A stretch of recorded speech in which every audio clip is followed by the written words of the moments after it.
ഇയാൾ ഒരു ചെറിയ എല്ലും കഷ്ണം ഒരു ടൗൺ മോഡലിൽ വയ്ക്കുന്നു. പെട്ടെന്ന് തന്നെ അതൊരു വലിയ എല്ലും കഷ്ണമായി ആ ടൗണിൽ പ്രത്യക്ഷപ്പെടുന്നു. ജേസൺ ഗ്രാന്റ് ലിറ്റിൽ ടൗൺ എന്ന പഴയ നഗരത്തിൽ ഒരു പള്ളിയിൽ ജോലി ചെയ്യുന്ന സാധാരണക്കാരനാണ്.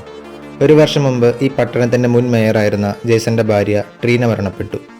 അതോടെ ഈ ടൗണിന്റെ നല്ല കാലം കഴിഞ്ഞുവെന്ന് അവിടുത്തെ ജനങ്ങൾ വിശ്വസിച്ചു. ഒരിക്കൽ പള്ളിയുടെ സ്റ്റോറും വൃത്തിയാക്കുന്നതിനിടയിൽ ജേസന് ഒരു അത്ഭുതം ലഭിച്ചു. മിനിയേച്ചർ രൂപത്തിലുള്ള ലൈറ്റുകളെല്ലാം കൂടിയ അവൻ നിൽക്കുന്ന ലിറ്റിൽ ടൗൺ എന്ന നഗരത്തിന്റെ ഒരു മോഡൽ. താൻ നിൽക്കുന്ന പള്ളി മോഡലിൽ കണ്ടപ്പോൾ അത് വൃത്തിയാക്കാനായി അല്പം വെള്ളം സ്പ്രേ ചെയ്യുന്നു. അടുത്ത നിമിഷം പുറത്ത് മഴ പോലെ വെള്ളം പെയ്യുന്നു. അപ്പോഴാണ് ജേസൺ ആ സത്യം മനസ്സിലാക്കുന്നത്. ഈ മോഡൽ യഥാർത്ഥ ടൗണുമായി സിങ്ക് ചെയ്തിരിക്കുന്നു. ഇവിടെ എന്തു മാറ്റം വരുത്തിയാലും അത് യഥാർത്ഥ ടൗണിലും സംഭവിക്കും. ഈ അസാധാരണ ശക്തി ഉപയോഗിച്ച് ജേസൺ രഹസ്യമായി ആ നശിച്ചുപോയ ടൗണിനെ നന്നാക്കാൻ തീരുമാനിക്കുന്നു. എല്ലാവരും ഇറങ്ങിയ ശേഷം രാത്രിയുടെ മറവിൽ അവൻ റോഡുകളിൽ കുഴിയടച്ചും ഡൈനറിന് പുതിയ പെയിന്റ് അടിച്ചും നശിച്ചുപോയ നഗരം പതിയെ സുന്ദരമാക്കി തുടങ്ങി.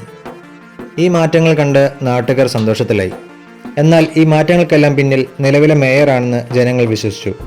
അഴിമതി വീരനും ഫ്രോഡുമായ മേയർ ഈ അവസരം മുതലെടുത്ത് എല്ലാ ക്രെഡിറ്റും തന്റേതാക്കി. ഇത് ജേസനെ വല്ലാതെ അസ്വസ്ഥനാക്കി. മേയർക്കൊരു പണി കൊടുക്കാൻ തന്നെ ജേസൺ തീരുമാനിക്കുന്നു. രാത്രിയിൽ മിനിയേച്ചർ ടൗണിൽ വെച്ചിരുന്ന മേയറുടെ കാറിന് മുകളിൽ അവൻ ഒരു ചെറിയ കല്ലെടുത്തിട്ടു. അതേ നിമിഷം തന്നെ യഥാർത്ഥ ടൗണിൽ മേയറുടെ കാറിന് മുകളിൽ ഒരു വലിയ പാറക്കഷ്ണം പോലെ അത് വീഴുന്നു. പിറ്റേന്ന് നടന്നത് എന്തെന്നറിയാതെ മേയർ പരിഭ്രാന്തനായി. ഒറ്റയ്ക്ക് നടന്നു പോകുന്ന മേയർ ലക്ഷ്യമിട്ട് അവൻ ഒരു എട്ടുകാലിയെ മോഡൽ ടൗണിൽ വെച്ചു.